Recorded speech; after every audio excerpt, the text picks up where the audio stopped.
coming to you for the first time from Kansas City, Missouri, where the new headquarters is for Worship Design Studio, and where I'm going to be live streaming our worship planning retreat.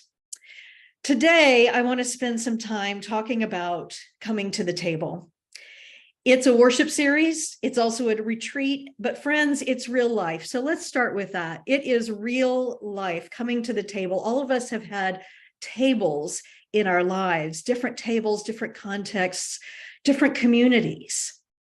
And as I began to think about what I really wanted to focus on for the planning retreat this August and for the new fall series, I always try to think, what is it that's really we're dealing with, grappling with right now? And last year, we called the planning retreat Reshaped, and the new fall series last year was Reshaped. And it was all about change, because we had last year begun to see the changes, the long-lasting changes from coming out of a pandemic and all the things that were changing from that. But this year, I thought, it's interesting how we felt isolated during the lockdown, but now there's a different sense of isolation. And I think that folks are finding it difficult to re-enter community in a new way, and be community, be church in a new way, and find community. So I made coming to the table the theme for this summer's retreat and for this coming fall series. So friends, real life, right, is always that intersection between our faith narrative, the scriptures, the narrative, the faith stories that we have, and our real lives. I don't know, have you all been feeling like community is shifting? We have to find our ways to come together again, not to mention, not just our churches, but our contexts, our communities, our nation. It's just such an unusual, maybe unusual, but intense time. How do we have those conversations, those deep conversations that help us to really listen to one another? We have become a culture of sound bites, and we grasp onto things so quickly, so little things, and then we interpret them in our own ways rather than listening longer.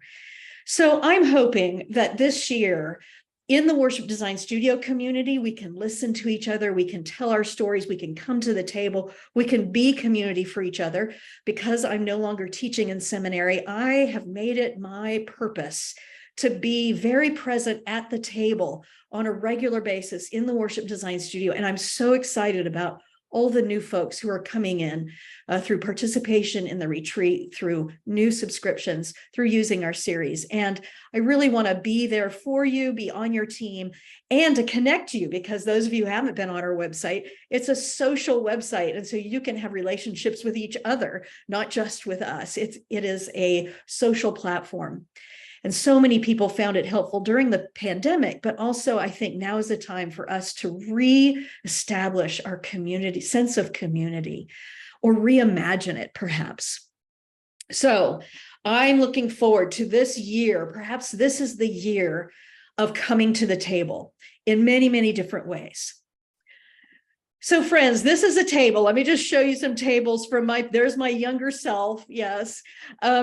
This is a table that I did an event. I was a worship leader at an event of the Methodist Federation for Social Action, a group near and dear to my heart because of their focus on social action in many avenues. And so we had the table, this wooden table as our center, and people wrote on it and wrote their hopes and dreams for being at the table, the vision of what that would mean in a world where we practice the kingdom of God, the commonwealth, the family of God. And we use that in many different ways. I did fun drumming on it, lots of different things, but it's always been my passion to connect worship and ethics, because I believe that what we do in worship is we practice ourselves into the sorts of people who go and do likewise in the world. And so our worship must embody those principles of inclusion, of action, of prayer, to all of that helps us to make a better world. Let's look at some more tables. There I am at another table. I began to gather people around the table, worship teams around the table, to brainstorm, to improve their teamwork. And that's so very important to me in the worship design studio, is that we learn processes that will help us to have a spiritual experience, not just in worship, but in the planning of worship. And so those tables became very, very important to me. I began to travel all over doing workshops, invited people to tables of workshops where we talked about these things. And you all started telling me your experience, and I started listening and honing these processes of creativity so that I could be more equipped to help you adapt, because everything must be adaptable. All processes must be adaptable, because not everyone is creative in the same way, and not all churches are the same. And so what I teach in the worship design studio are processes that you adapt for your context, for your working style. But the point is to make the planning process, the design process, an act of artistry, an act of creativity, and an act of spiritual practice. So then I began to invite people to Tahoe, to my retreats, to learn around tables there in that beautiful sacred place.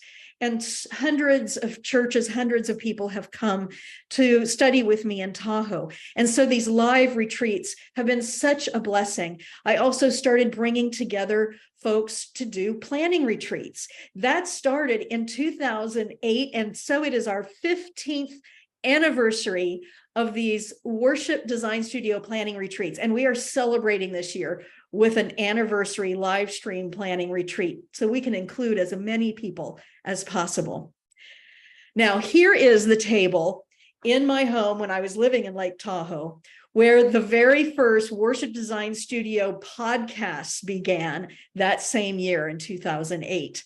I would record just like a podcast. It wasn't a video, wasn't a webinar, but it was a podcast. And I would invite people to come, experts in their field, preachers, visual artists, musicians, theologians, to come, and we would brainstorm about the season coming up. I started that just to, every liturgical season, about 8 weeks before it, I would do one of these podcasts.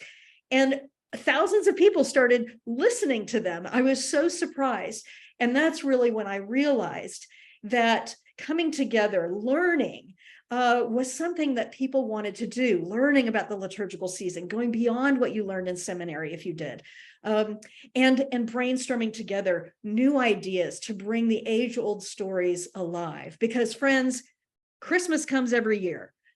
Easter comes every year, right? Like clockwork. And we tell the story again. We have to wake ourselves up in new ways to what the narrative, the faith narrative can do and help us, the ways it can help us in our lives. So I started doing those podcasts at this table, right? So tables, again, have been central to my ministry. This is a picture of the table. I led worship at General Conference of the United Methodist Church in 2008 and 2012. And this is a table made out of a tree that was destroyed in Hurricane Katrina. And I put that, I had a woodworker make this beautiful table. I said, I still want it to look like a tree trunk. And oh my gosh, just gorgeous. And I put this in the center of that arena, not up on the stage far away. I put it in the midst of the people. I have always believed that the table is central to our communities, that we gather around it. It has gotten too far away from us on our chancels sometimes. And we have, in the pews, we have thought that we were onlookers, but we are at the table. We are around the table. And I hope that this series and this planning retreat that's coming up will help you feel like you are at the table and inspire you to do something similar at your church. Not to permanently move your table. Of course, we were in an arena where I could put tables and chairs and everything right where I wanted them, but that we can continue to help people feel like they have a place at the table, that they are included. Then the Worship Design Studio in 2012, that same year that I did that table picture was from, I created this online website where all of the resources I had ever created and still are creating were housed. And we decked out this church in, if I could actually work in a studio, in a sanctuary. I know some of you think I actually do. Sorry to tell you that that's just virtual now. And I wanted to show you that you are an artist, that the sanctuary and the art studio and the design studio and the theological tables we gather around are one in the same. And so I created this studio website. And so we're celebrating the anniversary of that. I had a drafting table in there. There's the table of creativity. I had a community table with chairs around it, symbolizing that we come together to design together, right? Not just in our little silos, our little artist corners, but then we come together at the table and we design together. Here's the consecration of that space when we first put that together. And we have the design table right next to the communion table with the people gathered around it. The table is also a place where we believe that all time and space coexist in the same space-time continuum, if you want to call it that. This is a memorial, an All Saints Sunday, where everybody who has ever lived before us, the saints that came before us, that invited us to the table, are represented in those place cards.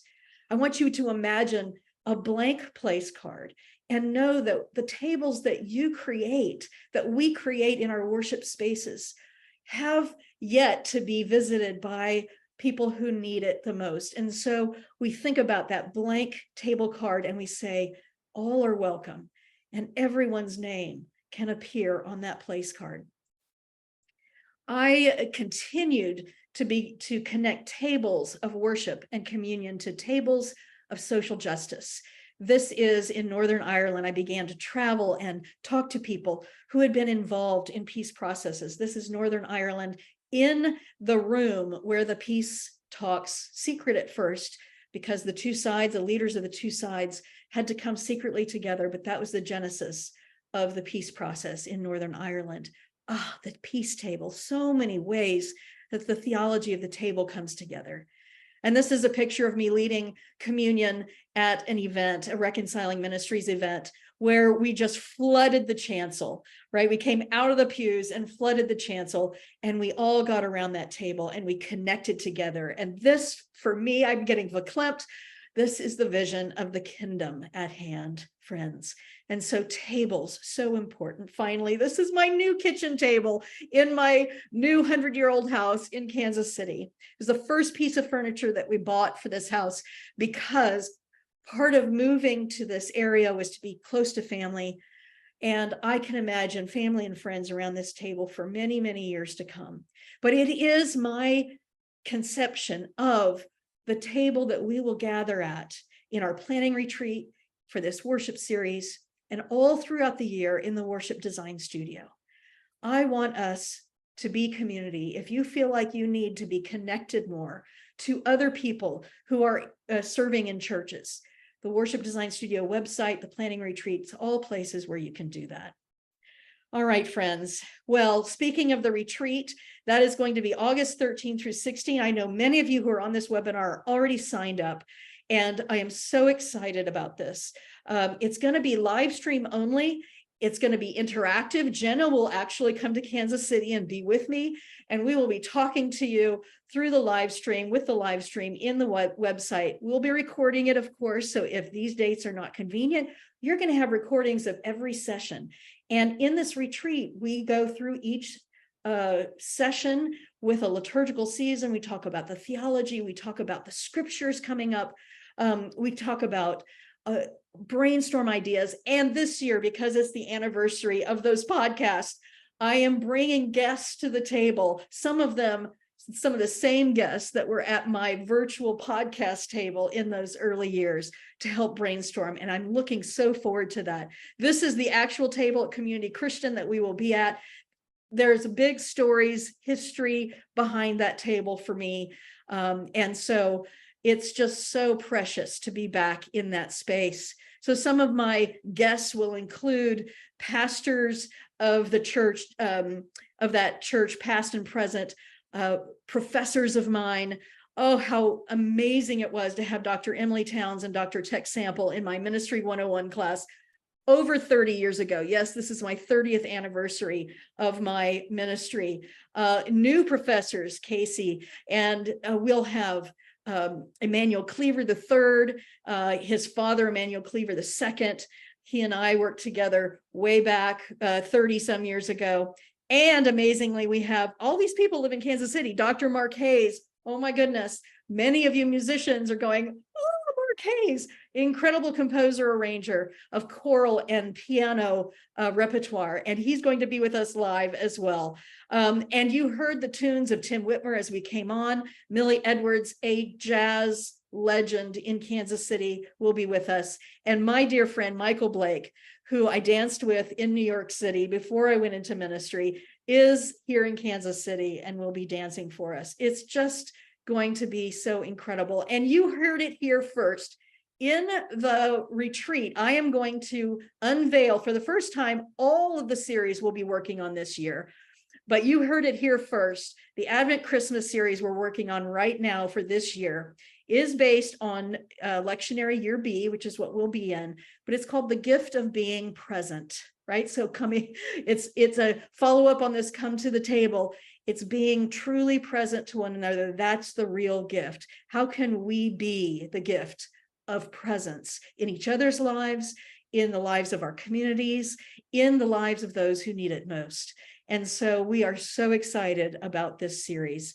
I will be revealing all of my series that I'm going to work on all year long at the retreat, as well as just inspire you to your own themes, your own series, and help you in that process of creating those.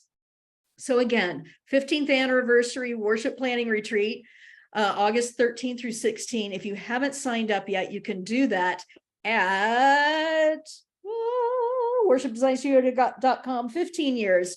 And I think Jenna has put that in the chat, that link. Subscribers, because it is an anniversary year, I am thanking you for being a subscriber. You get to come for only $15, which we've never done before, right? And those of you who are not subscribers, you have the chance to become a subscriber at a very big discount.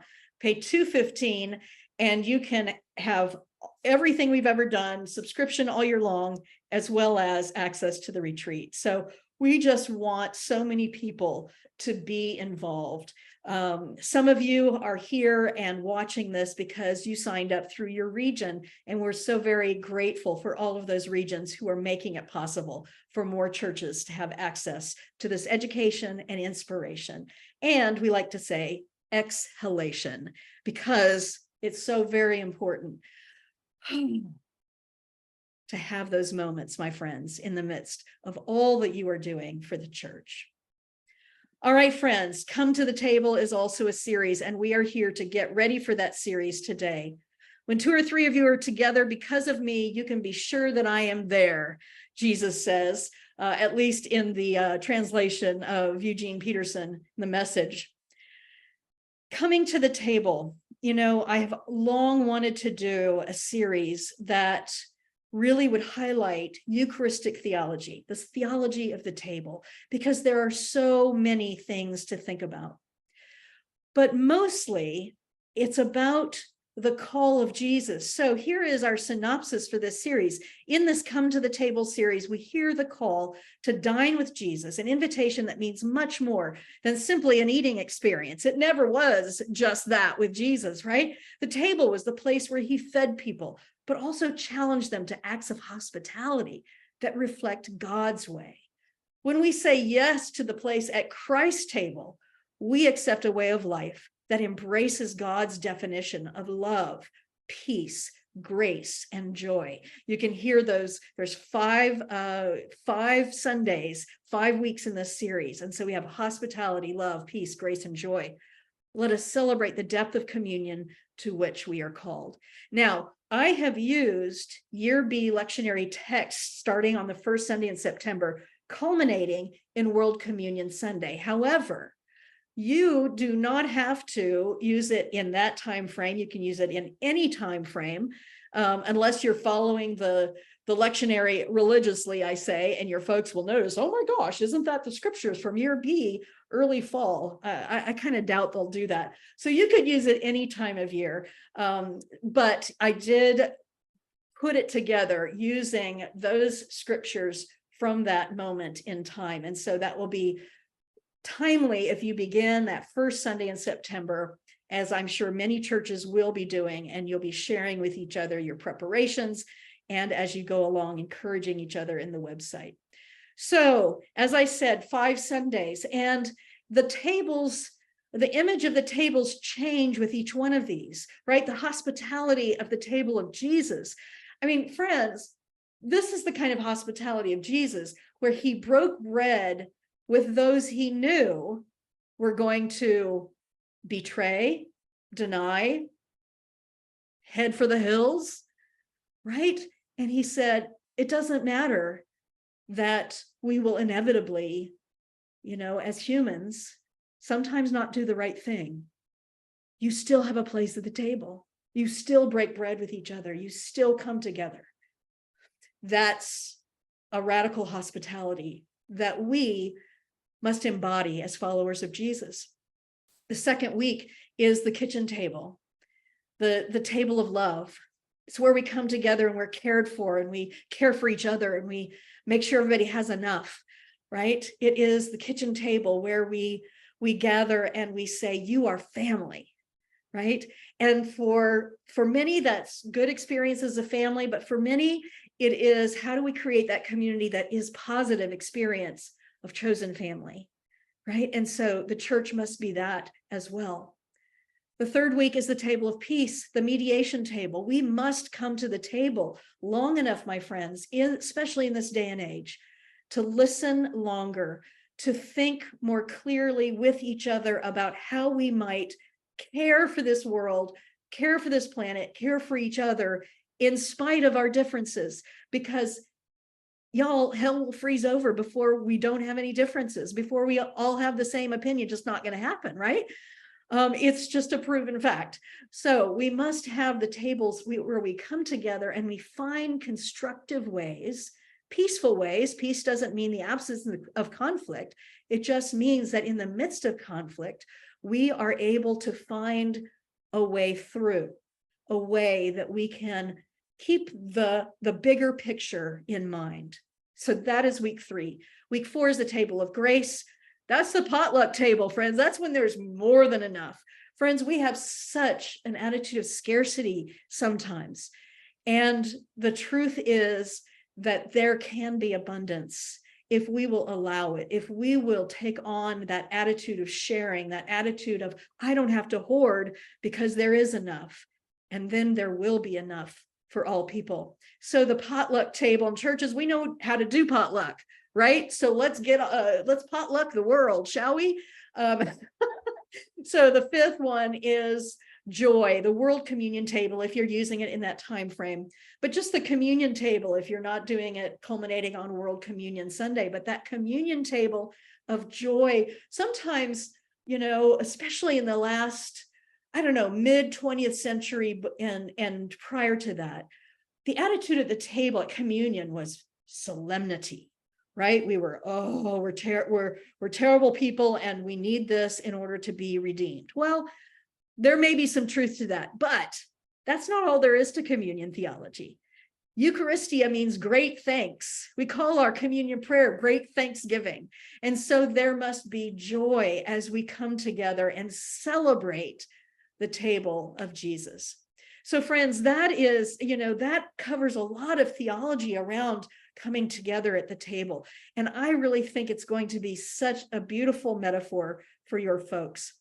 Our anchor image, of course, in the Worship Design Studio, those of you who are new to the Worship Design Studio, an anchor image is a metaphor, a visual symbol that anchors us literally in the theme. And so as I've talked about tables here for the last 30 minutes, you can see that the tables, not just the communion table, but all kinds of tables are anchor image.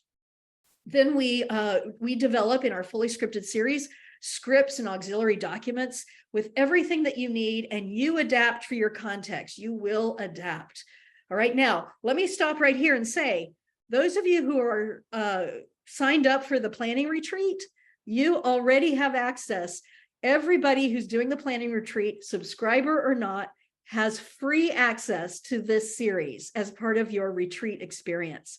So I am pleased to be able to offer that to you. What it means is that you can spend less time thinking about how you're going to start your fall worship and more time on your long-range planning and being part of that retreat and looking ahead to the whole year beyond. I just wanted to give you something that would really help you jumpstart your fall so that you can spend more time in the mid-August thinking about and sort of planning ahead as I guide you through that planning retreat. If you are not part of the planning retreat, you can find out more and just get the series at worshipdesignstudio.com/table. All right, so here's what's in it. I'm going to give you a view of what's in this series. I'm going to give you a taste of the materials. We're going to go into the website. We're going to actually look at a script. So that those of you who are not familiar with the Worship Design Studio Fully Scripted series can see what we offer you, what's included in that series, and also so that you can get ready. I hope that if you're doing this series, your team is watching this. Hi, team. I'm on your team. I'm on so many churches' team. I love it. We have hundreds of churches who are part of the Worship Design Studio, and I love being part of your team. So, teams, would love for you to be watching this, getting a taste, an overall taste of it. So then when you start to work on your individual pieces, you have a good sense of the whole. All right, so this is from our overview document.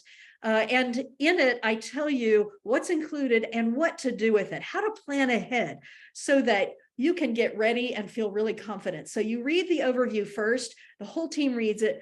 I go through the order of worship, telling you my rationale for the different pieces. Now, here's the thing. You will adapt. You will adapt that order of worship based on your own context. Or maybe you'll, even if my order of worship is a little bit different, although I stick with that fourfold pattern, so most of you are really going to recognize this pattern. You might try my order and try on something new for size. All right, so scriptures and synopses. This is your at-a-glance look at the movement of the series. The scriptures highlighting from RCL year A, because we're still in year A, right? My Advent Christmas is going to be year B, because that starts the next year. But this is year A. If I said year B before, I was wrong about this series. It's year A. And remember, if your church doesn't follow the lectionary religiously, you can use this series any time of year. There's 5 worship scripts. You will adapt these for your context. A tip, pro tip here, look at do your adaptations of all of the 5 weeks in one fell swoop before the series begins. You will feel amazingly prepared and your team will thank you. So basically, you download the Word doc, you decide, okay, we're going to move this part in the order up here, and we're not going to do this part.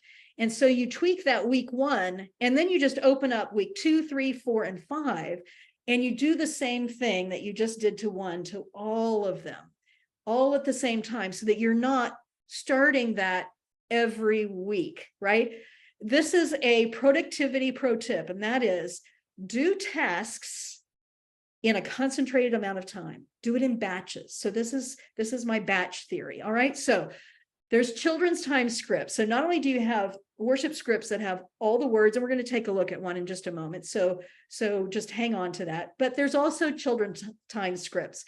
Decide who's going to do it, get it into their hands early so they can have fun with it, adapt it as they want to, connect it to what the children are doing in their other settings like education.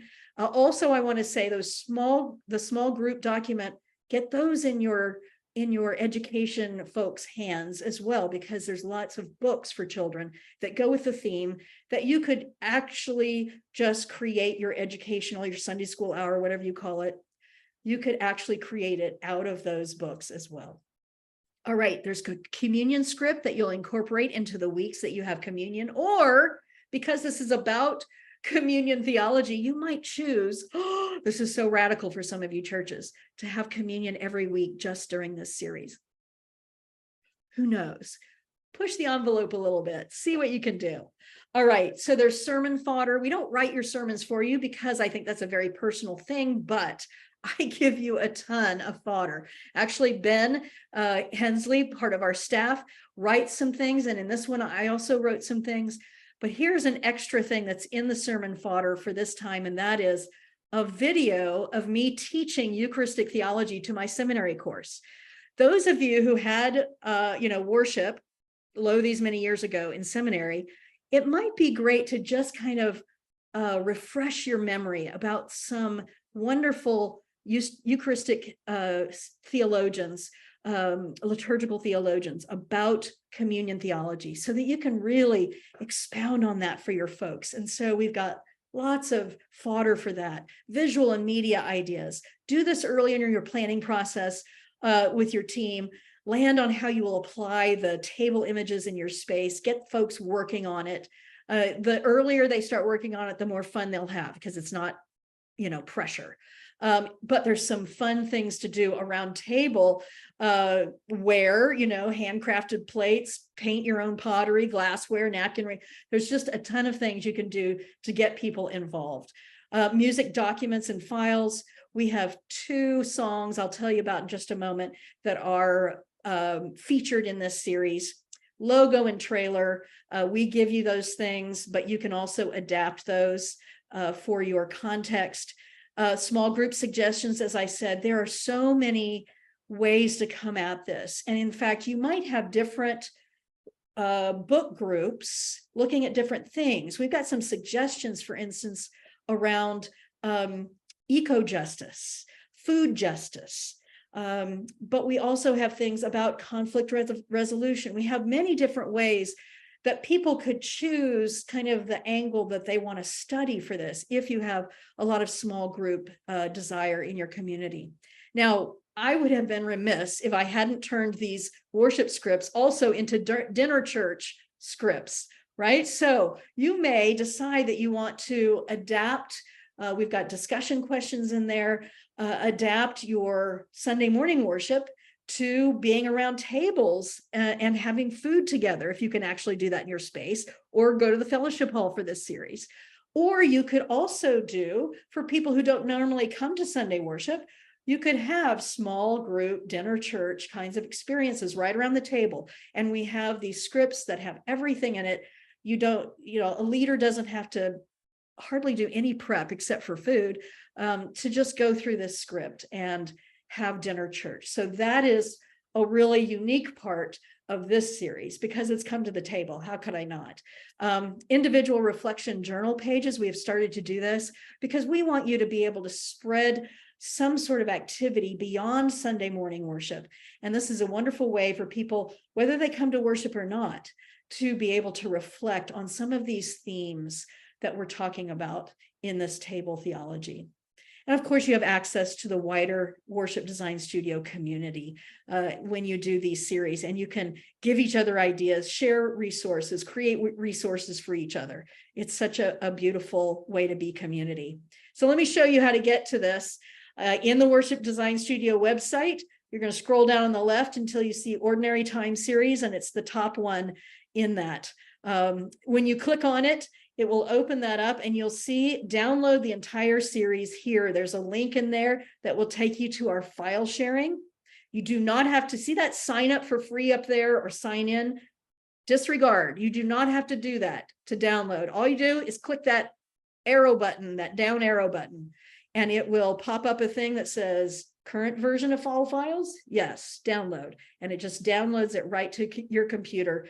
You see there on the left on this slide, you can see what that looks like when it gets on your computer, right? You can also get to all of these through the website, but I highly recommend downloading it to your computer so that you have everything right there on your computer. All right, you can also see it all on your phones. And so I took some screenshots of my phone. There we have a phone app. And so you click on those 3 lines and it opens up that left menu. You scroll down until you get to Ordinary Time Series. There's the Come to the Table. Then it takes you into there and you can click on anything you want. For instance, I can click on week 1 We'll open that up. I usually click when I'm on my phone and I just want to reference it really quick. I click on that PDF because it just opens it up. I turn my phone sideways and then I can scroll through the worship and I can see any document that we've uploaded in that way. If you're a phone, I want to get my stuff on my phone person. Friends, this is a slide from the sermon Fodder. This is the depth of theology, the breadth of theology, the incredible, there's just so many ways to think about the communion table. It's not just one of these things. It can be all of these things, but because we don't preach communion very often, we don't explore that for our congregations. And so generally what people walk around with in terms of their meanings for communion is whatever they grew up with, right? And that can be very limited. So I am super excited that you can preach the theology of the table in a way that brings out all of these various aspects. Thanksgiving, the memory, right? It is a memorial to the Last Supper, but it's also a memorial to all the times Jesus was at the table, right? Why is it we have so many table stories in the scriptures about Jesus? Because he was doing radical things at the table, socially. Transformation, reign of God, right? The kingdom of God gathered around the table, right relationship with our neighbor, economic justice and hospitality, covenant with God and each other.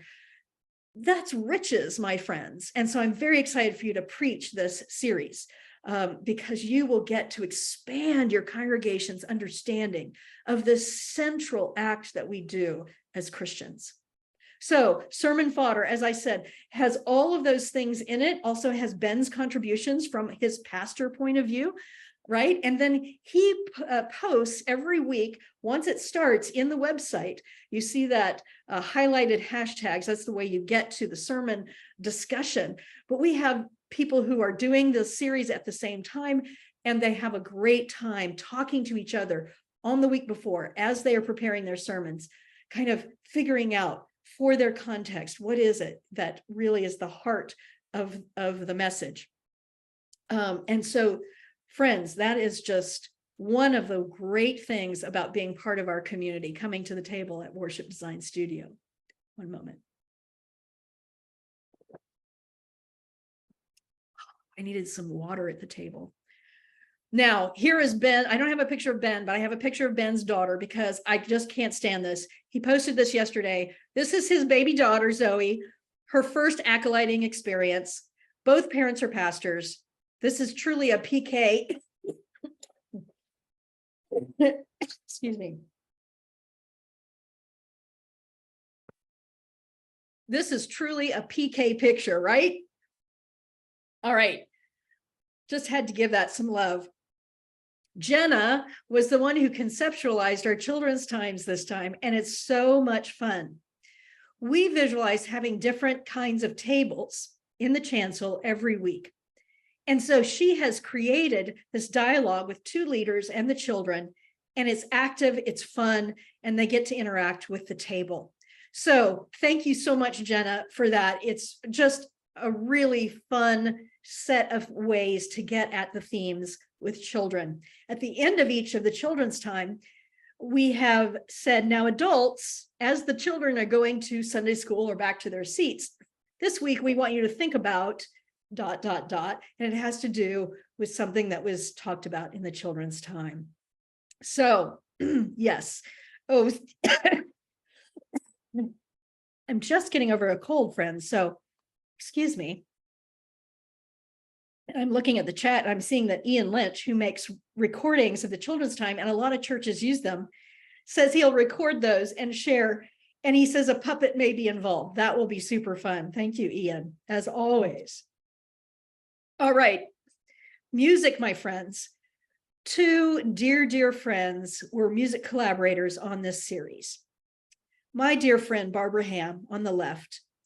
She wrote the song Come to the Table of Grace many, many years ago. And those of you who have been in workshops with me, you know that I have used that song for a very long time in my workshops. And so, of course, I incorporated that song as the theme song and the communion song into this series. We're going to hear, Barbara's going to get the last word on this webinar in a little audio recording that I recorded with her. So you'll hear from her, but this beautiful song, super simple, what's called a zipper song, where it's the same, but one word changes each week. So we have come to the table of grace, come to the table of love and peace and joy. So it's easily, like, you hear it once and your congregation has learned it. I love having zipper songs or really simple songs in these series because children can catch on super quick. You don't have, they're not complicated musically, and so people can learn it really quick. And that's a big value of mine, especially for theme songs. It's an earworm, right? So people think about it throughout the week. Chuck and I collaborated again on a little prayer song. It's just a chorus, very easy to learn as well. Both of these pieces of music are in threes. So 3/4 and 6/8. So it's the swinging thing. And what we know about that kind of music is that it is connection, right? This kind of sense of swinging. It was the first rhythm we heard it, we felt in the womb, this rocking rhythm. And so it is a connecting kind of relationship kind of rhythm. And so I used both in both of these songs. I see a question about the zipper song be available as an MP3. Absolutely. You get recordings of both of these that you can use if you have limited musician capability. All right. So musically, we give you suggestions for all of these things, hymns and songs and song of preparation for the scripture, the word in music, which is what I call the anthem or band song, prayers of the people, great Thanksgiving, communion song, hymn, song of going forth. We make all these suggestions in various styles. You choose what works. If none of it, if some choice for an opening hymn doesn't work, you go through your repertoire and you choose your own. Again, we highly encourage you to adapt to your context. All right. We love it when you do that. We expect that you will do that. Visual and media arts ideas. As usual, Jenna compiled these ideas that we brainstormed about tables, she made coloring pages for the kids, which is really fun for each week. We have printable devotional journals. We have a series trailer. Again, we send it out without our insignia on it, without Worship Design Studio logo, so you can put yours on it, get the word out. Series logo and fonts, different photography you can use for backdrops. One of the things about the logo on this one is that because it's the table, I think you could customize your logo. Just take ours as an example.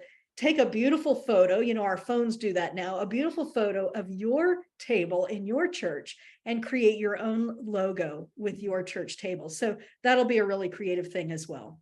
We have a Pinterest page, as usual, full of fun ideas to get people involved in this theme and create gifts that can be given away, exchanged, but also offered to people who might need some of this love in their lives, something special in plateware and cupware and all that kind of thing. Very fun ideas. All right, friends. So I'm going to stop sharing, and Jenna, not end the webinar, end the sharing. Jenna, what kind of questions do we have going on? If you'll list them out, and then I will try to think about using those as I go through just showing folks a script in these last few minutes of this webinar. So what questions do we have? Sure. So one for Come to the Table is about the series trailer that you shared at the beginning. And someone wants to know, is the text of the trailer editable if they want to change some of the language? So actually, what a good question. Actually, the text is not editable, but we could actually upload a version of it that doesn't have the text, and then you could put your own text on it. So let's make a note of that, Jenna. All right. Great idea. Good idea. And the other question I have is about the Advent Christmas series, The Gift of Being Present. Will there be a recommended devotional book to go along with the series?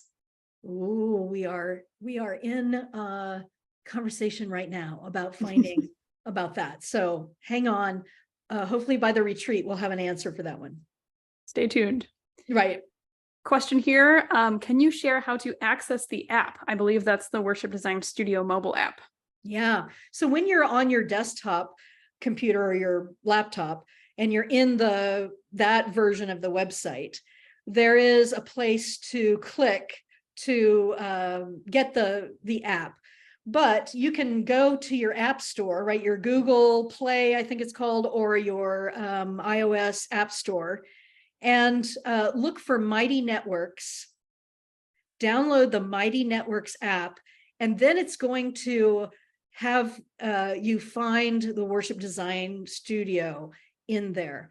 Jenna, if you would make a note, and let's just highlight the answer to that in the website as a post, so that folks can remember how to do that.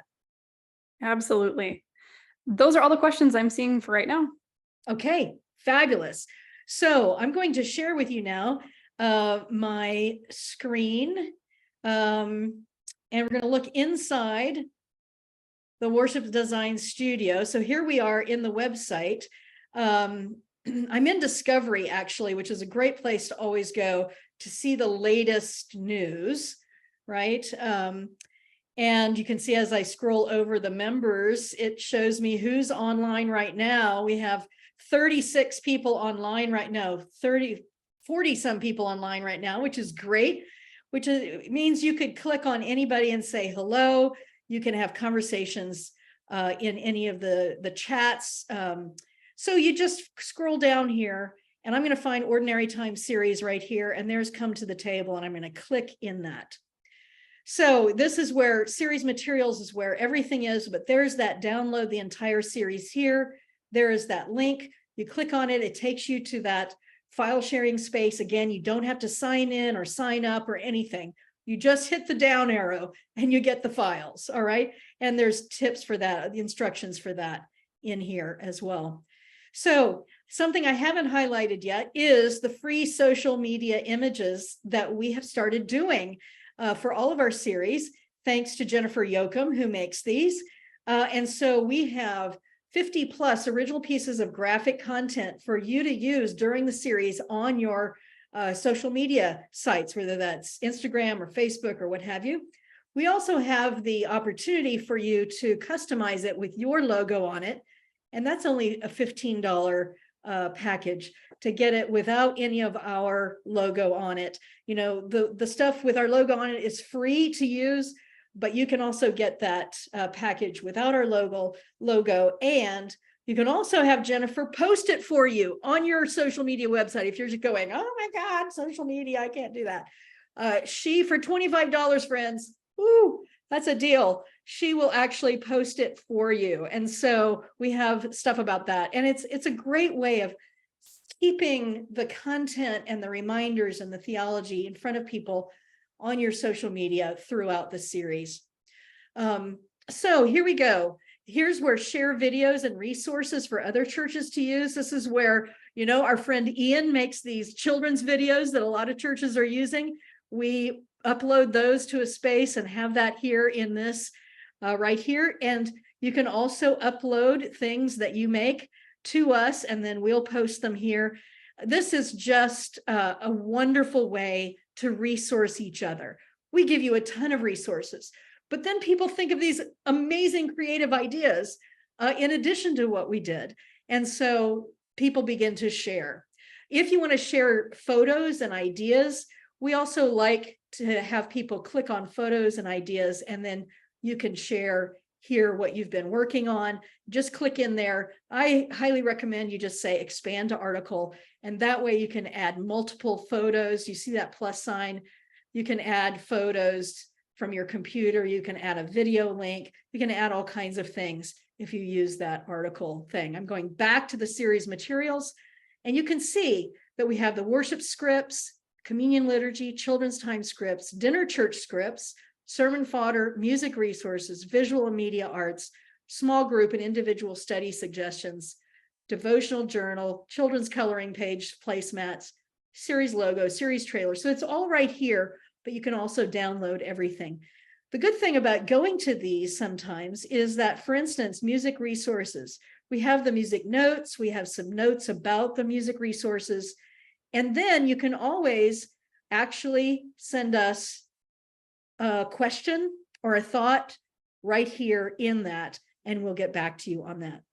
So let's just take a look, just with a couple of minutes we have left, at week 1. I want to tell everybody who does not yet have access to the series that at worshipdesignstudio.com/table, you can see this PDF of this first Sunday so that you can really take your time looking at it. You can also see the scriptures and synopses. You can also see the overview.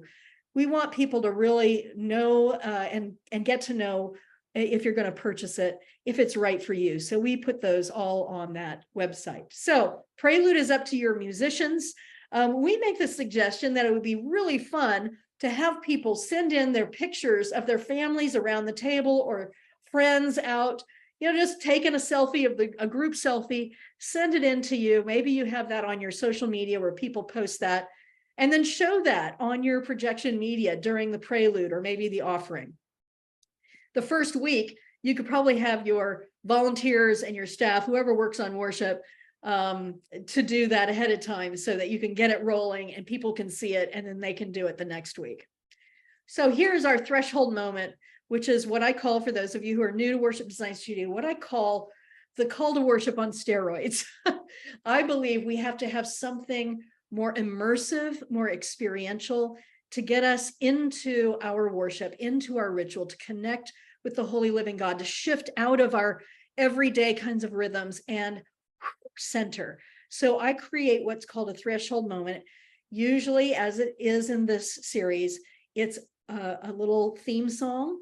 It is a leader speaks, kind of an introduction to the direction of the day. And then the congregation joins in on that little theme song. They're going to know it by the time even the first Sunday, they're going to know it by the time you get here. But we also do put it, we do have something you can put in your bulletin that is the music as well. We have a litany here. We know there is a place for us at this table. Our hearts are filled with gratitude. We notice that there is a place for those not like us. We come ready to open our hearts beyond their current size. We humbly take our seat. We look into each face and know the presence of Jesus, right? So a short little litany that helps to solidify that theme for the day. Opening hymn song. So you can see here, and we do this in every slot for a congregational music, and that is we give you kind of a more classic or traditional or hymnal choice. And we also give you, this is linked to Song Select. For those of you who are using more contemporary Christian music, we have songs that would work from that genre in each one of our suggestions. So you decide, and again, if you need something else that's more familiar to kick off this opening hymn, you choose your own, all right? Always adaptable. You don't have to ask us for permission to adapt. Right now, I'm giving you permission to adapt. All right, so you could have actually a procession of children and youth to bring items to the table, depending on what that table setting is.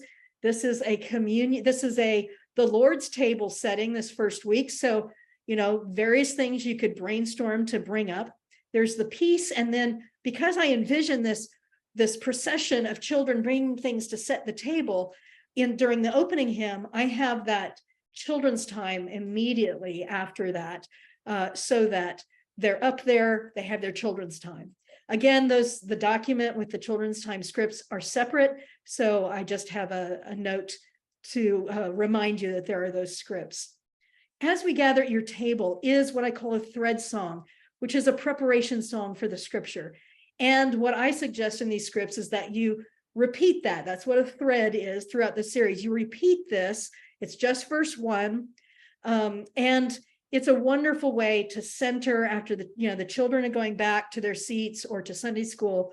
Wonderful way to center and get ready for the scripture. Now, friends, the scripture in this series, I'm very excited about what we've done with it. We always have a synopsis to introduce the scripture by someone. And then I suggest that you have people sitting at the table that you've set up, whatever table that is for whichever week. And we have created a kind of reader's theater. And it's mainly made up of the epistle lesson with kind of gospel at the end.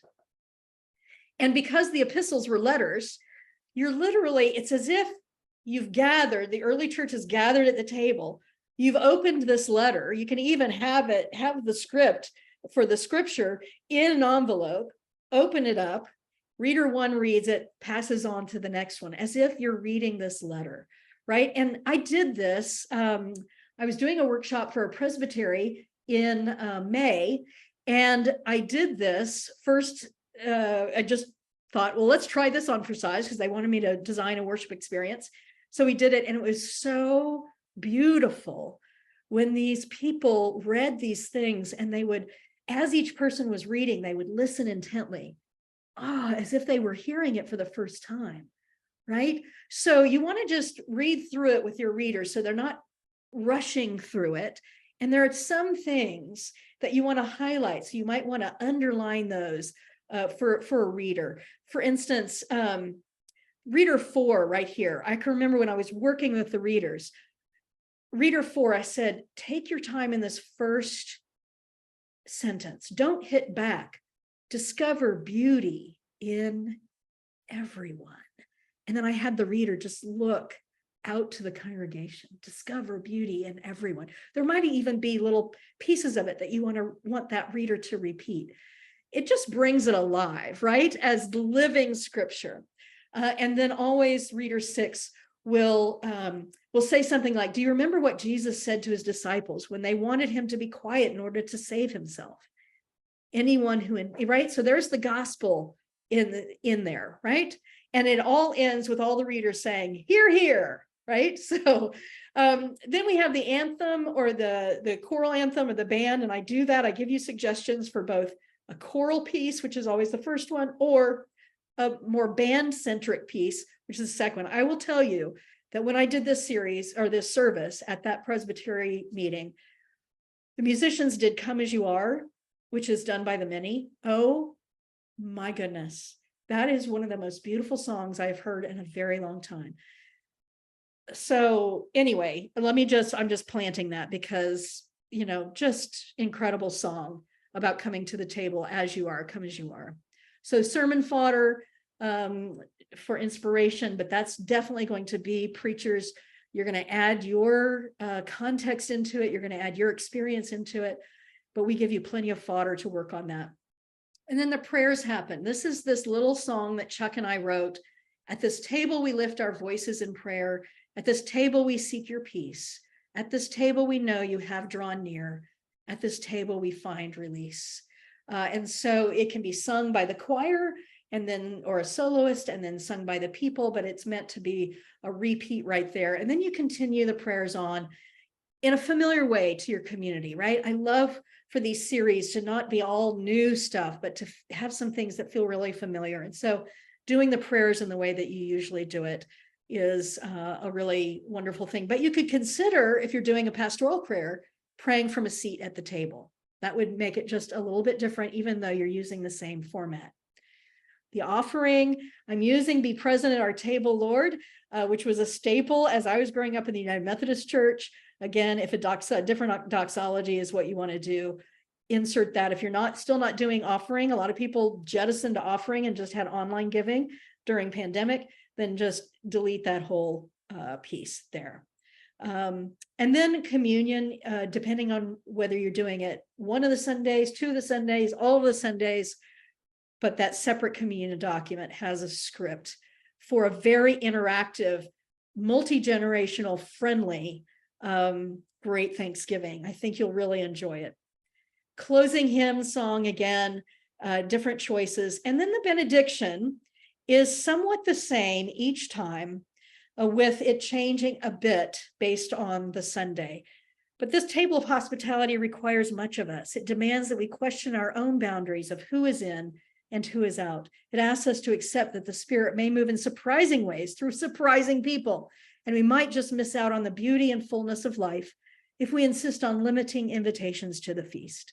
Indeed, sometimes we couldn't even pass our own litmus test for inclusion. The grace of God abounds. The invitation of Christ is wide. The power of the transforming Spirit will surprise us every time.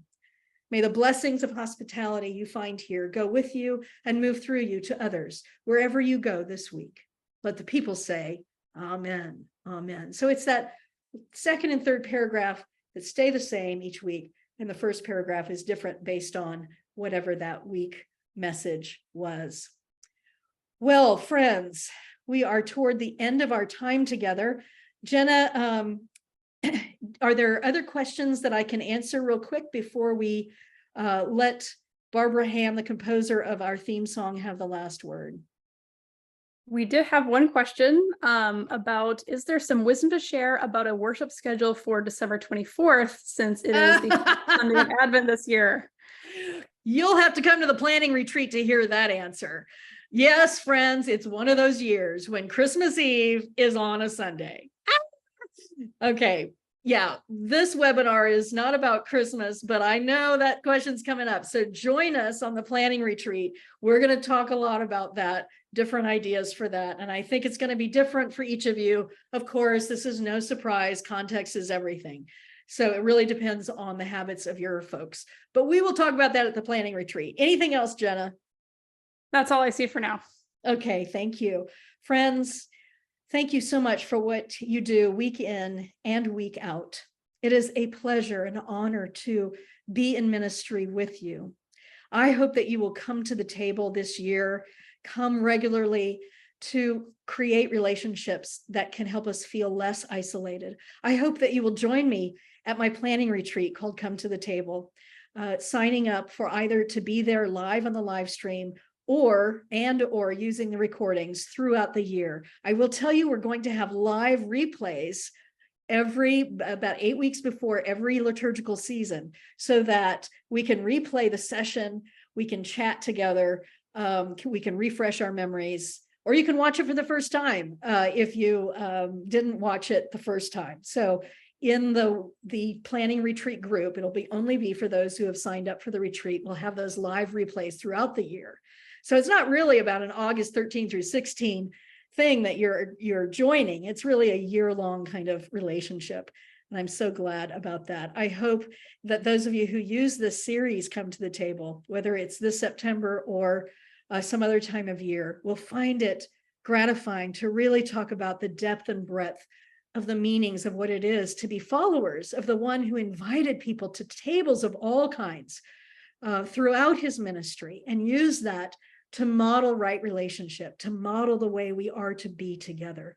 So come to the table. I'm going to finish our time out with a 2-minute little clip of my interview with Barbara Ham, the composer of Come to the Table of Grace, because it's so vitally important what she says about it. So let me hang on with me for just a moment. I have to go to the actual clip, and we will let her take us out with us. All right, here we go.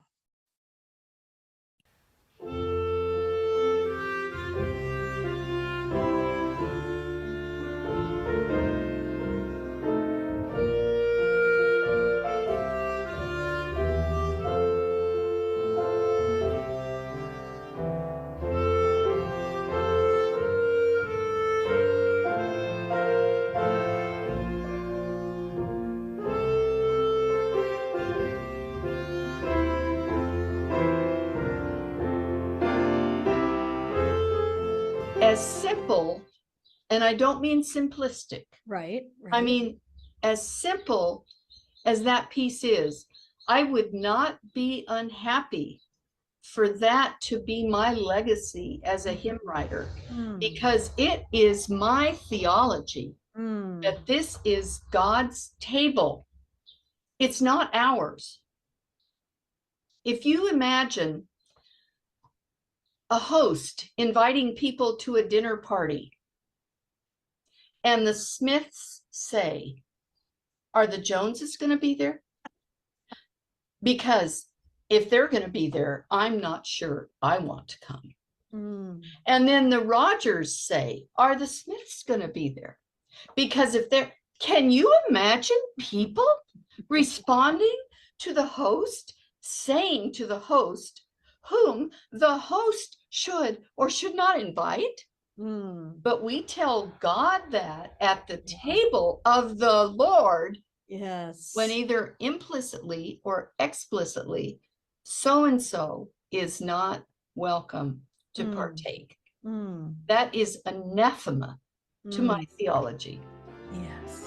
And another thing that I really like about the piece is it's so open for improvisation, and we really go to it in our church.